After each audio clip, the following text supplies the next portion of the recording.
जय हिंद दोस्तों, मां हंस वाहिनी क्लासेस में आप सभी का स्वागत है। मैं राहुल सर आज आपको एक नई एक्सरसाइज और एक नई मेथड को बताऊंगा जो कि है विलोपन विधि। इस एक्सरसाइज में आपको बताना है, इस क्वेश्चन को लगाना है विलोपन विधि से तथा प्रतिस्थापन विधि से। इससे पहले हम आपको ग्राफी विधि भी बता चुके हैं, प्रतिस्थापन विधि 3.3 वाली एक्सरसाइज में था। अब हम आपको 3.4 वाले एक्सरसाइज में विलोपन विधि से रैखिक समीकरण युग्म अगर ऐसे दे दिया गया हो तो उसको कैसे सॉल्व करके x और y का मान निकालते हैं उसके बारे में बताएंगे। चलिए आते हैं विलोपन विधि के बारे में, पहले चर्चा करते हैं कि विलोपन विधि से सवाल कैसे सॉल्व करते हैं। ये देखिए क्वेश्चन दे दिया गया है, दो रैखिक समीकरण युग्म आपको दिया रहेगा, उसमें x y ऐसे हो सकता है दोनों में, या तो p q मतलब दो ठो चर रहेगा, ठीक है, दो वेरिएबल रहेगा। अब आपको इसमें करना क्या रहेगा, या तो आपको x का गुणांक बराबर करना रहेगा, मतलब ये जैसे 2x है तो यहाँ पे आपको 2x बनाना है। अगर यहाँ पे 3x 10x जो भी रहेगा मतलब दोनों समीकरणों का x वाला पोर्शन बराबर करना होगा या तो y वाला पोर्शन बराबर करना होगा। उससे होता क्या है, जब आप उसको बराबर कर लेंगे तो आपको वही काटना पड़ेगा, ठीक है। अगर वो जोड़ने से कट रहा है तो आपको जोड़ के काटना पड़ेगा, अगर वो घटाने से कट रहा है तो आपको घटाना पड़ेगा। अब जब x कट जाएगा तो y का वैल्यू आएगा और फिर उस y के वैल्यू को किसी समीकरण में रखेंगे तो x का वैल्यू आएगा। चलिए हम आते हैं क्वेश्चन पे, क्वेश्चन को सॉल्व करवाते हैं। अच्छा, इससे पहले हम इस क्वेश्चन को पढ़ देते हैं। देखिए क्वेश्चन में दिया क्या गया है, दिया गया है कि निम्नलिखित समीकरणों के युग्म को विलोपन विधि तथा प्रतिस्थापन विधि से हल कीजिए। दोनों विधियों से सॉल्व करना है। फिर उसके बाद कौन सी विधि अधिक उपयुक्त है, बताना है कि कौन सी विधि ज़्यादा आपको उपयुक्त लगी। तो जो आपको आसान लगेगा आप कहेंगे वो सही है, ठीक है। चलते हैं, इसे मान लेते हैं इक्वेशन नंबर 1 और इसे मान लेते हैं इक्वेशन नंबर 2, ठीक है। इसे इक्वेशन 1 मान लिए, इसे इक्वेशन 2 मान लिए। अब आप बताइए, अभी हम बताए ना कि या तो x को बराबर करना होगा या तो y को। अब आप बताइए, इसमें 1x है, यहाँ पे कुछ नहीं है तो 1x है, और यहाँ पे देख रहे हैं 2x है। या तो आप समीकरण 1 में 2 से गुणा कर दीजिए तो आपको ये भी 2x ये भी 2x हो जाएगा। या तो आप ये भी कह सकते हैं कि सर अगर हम 2 से ना गुणा करें, अगर हम 3 से गुणा कर दें तो हमारा y बराबर हो जाएगा। आपकी भी बात सही है, अगर आप 3 से गुणा करेंगे तो ये 3y हो जाएगा, और देखिए -3y है और जोड़ेंगे तो कट भी जाएगा, ठीक है। चलिए हम यहाँ पे लिखते हैं, देखिएगा समीकरण 1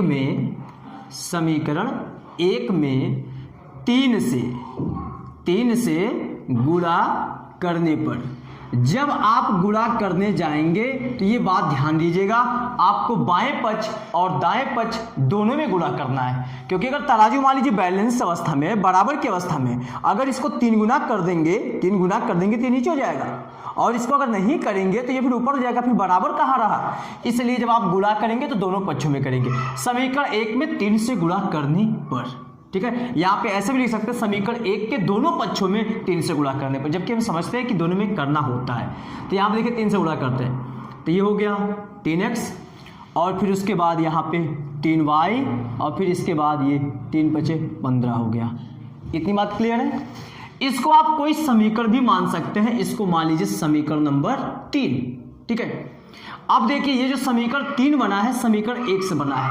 अगर हम इस समीकरण 3 को और समीकरण 2 को जोड़ देते हैं तो देखिए y कट जाएगा। अब वही लिखेंगे, समीकरण 3 व समीकरण 2 को जोड़ने पर, ठीक है, समीकरण 2 को जोड़ने पर। और ये एग्जाम में क्वेश्चन आता है आपका ग्राफी विधि से, प्रतिस्थापन विधि से, विलोपन विधि और वज्रगुणन विधि में से कोई एक विधि से जरूर आता है, या तो दोनों विधि आ सकता है, ठीक है। समीकरण 3 व समीकरण 2 को जोड़ने पर समीकरण 3 पहले आप लिखें तो क्यों ना हम समीकरण 3 को पहले उतार लेते हैं। 3x + 3y ये हो गया 15। उसके बाद समीकरण 2 बाद में बोले हैं, चलिए उसको बाद में लिख देते हैं, उससे कोई इफेक्ट नहीं पड़ेगा खास, ठीक है। ये बराबर हो जाएगा 4। देखिए 3y + ये 3y - 1 कट गया, और ये देखिए जुड़ जाएगा तो ये हो गया 5x, और ये इक्वल हो जाएगा, ये कितना हो जाएगा 19। ये 5 को नीचे भेजेंगे तो x इक्वल हो गया 19/5, ठीक है। x का वैल्यू मिल गया। अब ये वैल्यू आपको चाहे समीकरण 1 में रख दीजिए, 2 में रख दीजिए या तो 3 में रख दीजिए, ठीक है। 3 वाला समीकरण आपका 1 वाले से ही बना है, तो इन दोनों में से किसी में भी आप रख दीजिए। लेकिन आप सोचेंगे सर ये आसान पड़ रहा है, इसमें कोई नंबर नहीं है, कोई गुणा नहीं करना पड़ेगा, इसलिए आप समीकरण 1 में रखना चाहेंगे। चलिए हम भी वही करना चाहते हैं। समीकरण 1 में यहाँ पे क्या है, समीकरण 1 में x बराबर 19/5 रखने पर देखिएगा, x के जगह पे 19/5 रख देते हैं। x समीकरण 1 में x के जगह पे 19/5, फिर उसके बाद प्लस y इक्वल ये हो गया 5। अब उसके बाद इसको तिर्यक देखिए उधर भेजेंगे, ठीक ना, इधर है ये, इसको उधर भेजेंगे तो क्या हो जाएगा, ये माइनस हो जाएगा। तो y इक्वल आपका हो जाएगा 5 माइनस 19/5। और जब इसका एलसीएम ले लेंगे तो क्या आ जाएगा, यहाँ पे 5 हो जाएगा, ठीक है। फिर जब यहाँ पे देखिए मल्टीप्लाई करेंगे तो 25 माइनस 19, और जब इसे घटा देंगे आप तो क्या बच जाएगा, 6/5, ठीक ना। तो ये आपका आ गया आंसर, ये y का वैल्यू आ गया, ये x का वैल्यू आ गया। अब आप लिखेंगे अतः अब जाके आपका क्वेश्चन ये कंप्लीट हो जाएगा, वो भी एक मेथड से। x इक्वल ये तथा y इक्वल 6/5, ठीक ना। ये y का वैल्यू हो गया, ये x का वैल्यू हो गया, ठीक है। लेकिन अभी तो ये विलोपन विधि से हुआ है, अभी आपको प्रतिस्थापन विधि से लगाना है। अब देखिए इसी क्वेश्चन को प्रतिस्थापन विधि जब आप लगाएंगे तब भी आपका आंसर यही आएगा। चलिए देखते हैं अभी। अब इसको देखिए, जाते हैं सॉल्व करने प्रतिस्थापन विधि से। अब यहाँ पे विलोपन विधि हटा के यहाँ पे आपको लिख देना है कौन सा विधि, प्रतिस्थापन विधि से, ठीक ना। क्वेश्चन तो वही रहेगा, उसी को प्रतिस्थापन से भी लगाना था, उसी को विलोपन से भी लगाना था, क्वेश्चन वही रहेगा। चलिए मान लेते हैं इसको भी समीकरण नंबर 1, इसको समीकरण नंबर 2। प्रतिस्थापन विधि हम बताए थे, प्रतिस्थापित करना होता है या तो x का वैल्यू निकाल के या तो y का वैल्यू निकाल के किसी दूसरे में रखना पड़ेगा। देखिएगा हम यहाँ से समीकरण 1 से निकाल लेते हैं x का वैल्यू। समीकरण 1 से x का वैल्यू निकालिए चाहे y का वैल्यू निकालिए, कोई दिक्कत नहीं होता है वो, ठीक है। x इक्वल बताइए, ये 5 वैसे रहेगा, ये उधर भेजेंगे, ये प्लस है उधर जाएगा तो माइनस हो जाएगा। समीकरण 1 से x का वैल्यू 5 माइनस y हो गया, इसको आप उठा के समीकरण नंबर 2 में रख दीजिए। तो लिखेंगे समीकरण 2 में x इक्वल 5 माइनस y क्या करने पर, रखने पर। देखिए x के जगह पे 5 माइनस y रख दीजिए समीकरण नंबर 2 में, तो यहाँ पे 2 तो वैसे रहेगा, x के जगह पे रखना है। अगर हम ये कहें कि आपके सीट पर उस स्टूडेंट को बैठा दीजिए तो आप केवल उसको बिठाएंगे, वो भी अपने जगह पे, दूसरे के जगह पे नहीं बिठाएंगे। तो x के जगह पे क्या रखना है, 5 माइनस y, तो यहाँ पे रख दीजिए समीकरण 2 में 5 माइनस y, x के जगह पे 2 वैसे रहेगा, माइनस वैसे रहेगा, 3 वैसे रहेगा, y वैसे रहेगा, इक्वल 4 भी वैसे रहेगा। इतनी बात क्लियर है। 2 से मल्टीप्लाई कर दीजिए, ये हो गया 10 माइनस 2y, ये माइनस 3y, ये हो गया 4, ये ऐड कर दीजिए माइनस 5y, और ये देखिए 10 जो है उधर जाएगा तो क्या हो जाएगा, माइनस 10। तो बताइए ये माइनस 5y इक्वल माइनस 6 घट गया, तो y इक्वल आपका वैल्यू आ गया -6 बाई -5, माइनस से माइनस कटा, ये y का वैल्यू आ गया कितना आ गया, y का वैल्यू आ गया 6/5। अब बताइए प्रतिस्थापन विधि जो आंसर लाया है y का, क्या विलोपन विधि कुछ अलग लाया था, नहीं, दोनों का आंसर वही है। इसका मतलब आप कोई मेथड यूज कीजिए आंसर पे कोई इफेक्ट नहीं पड़ेगा। अब हम देखिए ये मान समीकरण 1 में या 2 में जिसमें मन कहे रख दीजिए, आपको आसान पड़ता समीकरण 1 क्योंकि इसमें कोई नंबर नहीं, कोई गुणा नहीं करना है। समीकरण 1 में y इक्वल 6/5 रखने पर, ठीक है, ये रख देते हैं यहाँ पे। तो यहाँ पे जब आप रखेंगे 6/5 तो 6/5 प्लस y इक्वल 5, ठीक है। तो y इक्वल हो जाएगा आपका 5 माइनस ये 6/5, और यहाँ से एलसीएम लेंगे 25 माइनस 6/5, और इसे जब आप घटा देंगे बताइए कितना आएगा, y का वैल्यू आएगा 19/5। सॉरी यहाँ पे क्या रहेगा, अच्छा y की जगह पे रखना था, देखिए सॉरी यहाँ मिस्टेक हो गया, जल्दी सही करते हैं। y के जगह पे रखना है तो x वैसे रहेगा प्लस यहाँ पे 6/5, ये इक्वल 5 हो जाएगा, ये x equal 5 minus 6/5, x equal 25 minus 6/5। x equal हो जाएगा 19/5। बताइए x का वैल्यू जो ये लाया आप प्रतिस्थापन विधि, क्या विलोपन विधि कुछ अलग लाया था? नहीं। तो सेम वैसे लिखेंगे, अतः x इक्वल ये, y इक्वल ये। ठीक है, ये लिखने के बाद अब आप ये बताइए आपको कौन सा विधि आसान लगा? तो ज़्यादातर लोग यही चाहते हैं कि सर प्रतिस्थापन विधि में गुणा नहीं करना पड़ता है, इसलिए यही वाला सही है। तो जो आपकी इच्छा कर दे, लिखेंगे प्रतिस्थापन विधि, प्रतिस्थापन विधि, प्रतिस्थापन विधि। बाकी आप विलोपन भी लिख सकते हो, उसमें कोई कसम नहीं है, ठीक ना। प्रतिस्थापन विधि सबसे उपयुक्त है, सबसे उपयुक्त है, उपयुक्त है, ठीक है, सबसे उपयुक्त है। अब चलते हैं उसके बाद, देखिए क्या है, ये देखिए सेकंड नंबर क्वेश्चन आपके सामने दिया गया है, ठीक ना। सबसे पहले हम इसको ये विलोपन विधि से सॉल्व करते हैं, अब उसके बाद इसको प्रतिस्थापन विधि से सॉल्व करेंगे, ठीक ना। देखिएगा दिया गया है 3x + 4y = 10 और 2x - 2y = 2। इसमें से आपको प्रतिस्थापन विधि से भी विलोपन विधि से सॉल्व करके x और y का मान निकालना है। चलिए बताइए, जब इसको आप प्रतिस्थापन विधि से या विलोपन विधि से पहले हम सॉल्व करते हैं, विलोपन विधि से सॉल्व करेंगे तो यहाँ पे आप देख रहे हैं x का जो गुणांक है 3 है, यहाँ पे x का गुणांक 2 है, और बराबर करने के लिए आपको इसमें 2 से गुणा करना होगा, 2 × 6 होगा, तब इसमें 3 से गुणा करना होगा। लेकिन यहाँ पे देखिए 4y है, यहाँ पे 2y है। अगर हम यहाँ पे बराबर करना चाहें, देखिए आपको सोचना पड़ेगा कि हम x आसानी से बराबर कर लेंगे कि y आसानी से बराबर कर लेंगे। जो भी बराबर हो जाता है आपको जल्दी से लगा देना, आंसर तब भी वही आएगा। तो यहाँ देखिए 4y है, अगर इसमें आप 2 से गुणा करेंगे तो यहाँ 4 बन जाएगा, ये प्लस है ये माइनस है, घटा देंगे तो अपना कट जाएगा, ठीक ना। वही लिखेंगे, इसे मान लेते हैं समीकरण नंबर 1 और इसे मान लेते हैं समीकरण नंबर 2।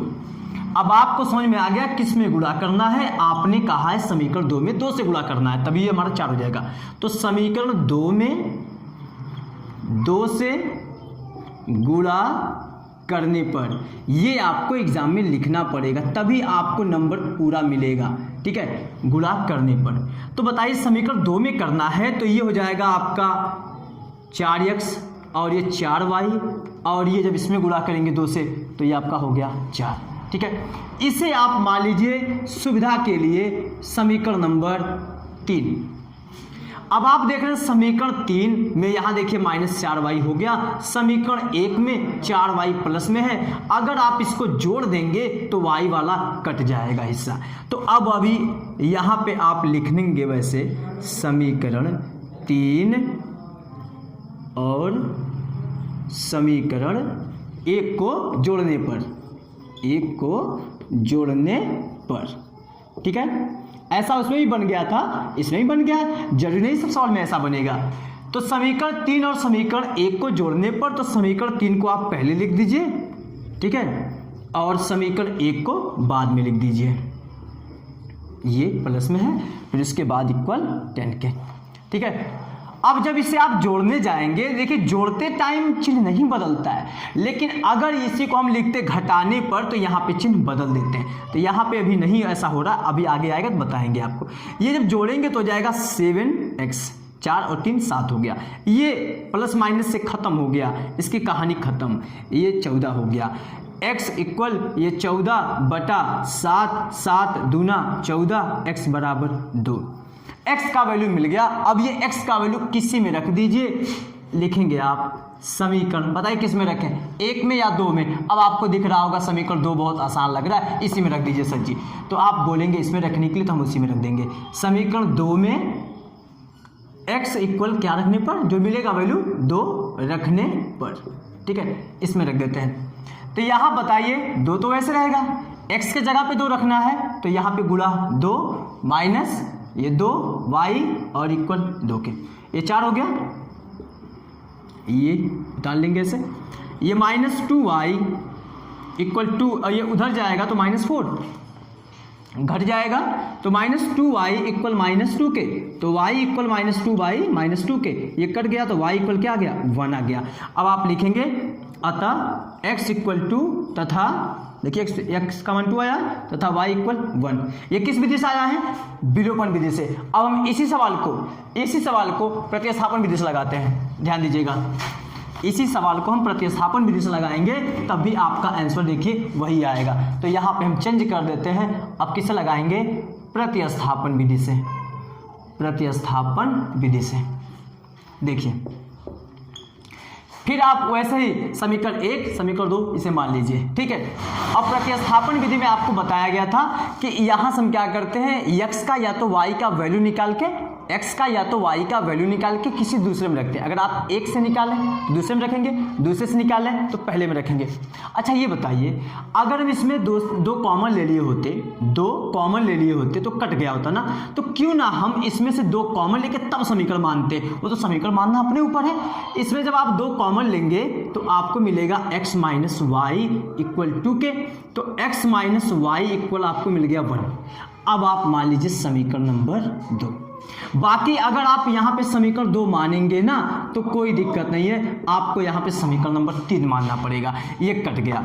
अब यहाँ से आप समीकरण 3 से आप x का मान निकाल के समीकरण 1 में रख दीजिए, ठीक है, क्योंकि ये वाला समीकरण ये वाला एक ही जैसा है। तो यहाँ से आप जब x निकालेंगे, लिखेंगे समीकरण 3 से x इक्वल क्या हो जाएगा, इसे उधर भेजेंगे ना, क्योंकि प्रतिस्थापन विधि लगा रहे हैं ना, तो उसमें x या y का मान निकालना पड़ता है। एक से निकालेंगे दूसरे में रखना पड़ेगा, दूसरे से निकालेंगे तो पहले में रखना पड़ेगा।